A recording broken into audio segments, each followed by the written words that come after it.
आज की कहानी है साधु की बेटी।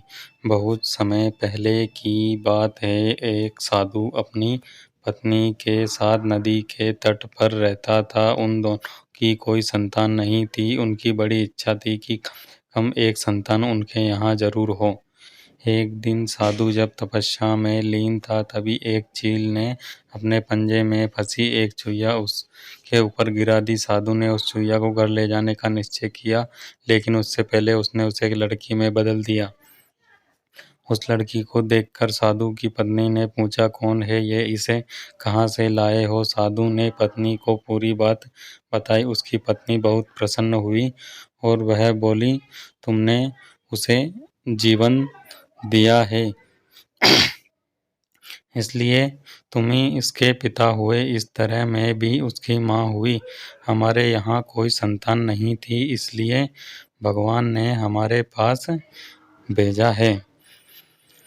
जल्द ही वह बच्ची एक सुंदर युवती बन गई। जब वह 16 साल की हुई तो साधु और उसकी पत्नी ने उसका विवाह करने का निश्चय किया। साधु ने सूर्य देवता का आह्वान किया। जब सूर्य देवता उसके सामने आए तो साधु ने उससे अपनी बेटी से विवाह करने का अनुरोध किया।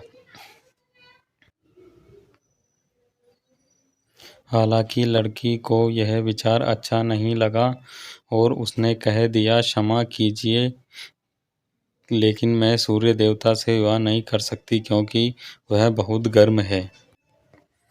निराश साधु ने सूर्य देवता से कहा कि अब वे ही उसकी लड़की के लिए कोई सुयोग्य वर सुझाए। सूर्य देवता ने कहा, बादलों के देवता से आपकी लड़की की जोड़ी सही बैठेगी, क्योंकि वे ही धूप की गर्मी से उसकी रक्षा कर सकते हैं।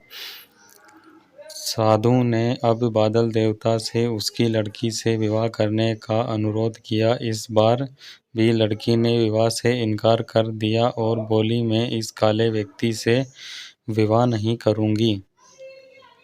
इसके अलावा बादलों की गरज से भी मुझे डर लगता है। साधु फिर से उदास हो गया और उसने बादल देवता से अनुरोध किया कि वे ही कोई सुयोग्य वर सुझाए। बादल देवता ने कहा, पवन देवता के साथ इसकी जोड़ी अच्छी रहेगी, क्योंकि वह आसानी से मुझे उड़ा सकते हैं।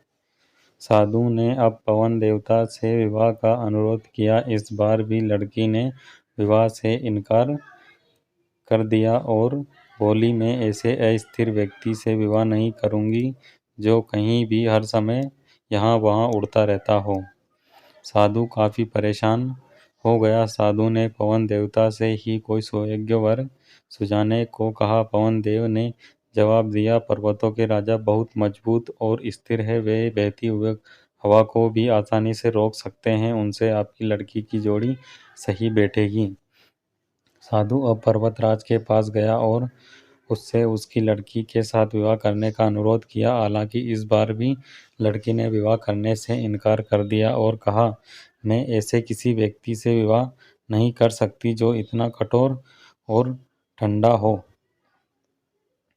लड़की ने साधु से किसी नर्म वर को खोजने को कहा। साधु ने पर्वतराज से सलाह मांगी। पर्वतराज ने जवाब दिया, किसी चूहे के साथ ही आपकी लड़की की जोड़ी अच्छी रहेगी, क्योंकि वह नर्म भी है और आसानी से किसी भी पर्वत में भी बिल बना सकता है। इस बार लड़की को वर पसंद आ गया। साधु काफी हैरान हुआ और बोला, भाग्य का खेल कितना निराला है। तुम मेरे पास एक चुहिया के रूप में आई थी और मैंने ही तुम्हें लड़की का रूप दिया था। चुहिया के रूप में जन्म लेने के कारण तुम्हारे भाग्य में चूहे से ही विवाह करना लिखा था और वही हुआ। भाग्य में जो लिखा था वही हुआ। साधु ने फिर से प्रार्थना शुरू की और लड़की को दोबारा चुहिया बना दिया। सीख, भाग्य कभी नहीं बदलता। कहानी अच्छी लगे तो वीडियो को लाइक, शेयर और चैनल को सब्सक्राइब जरूर करें। धन्यवाद।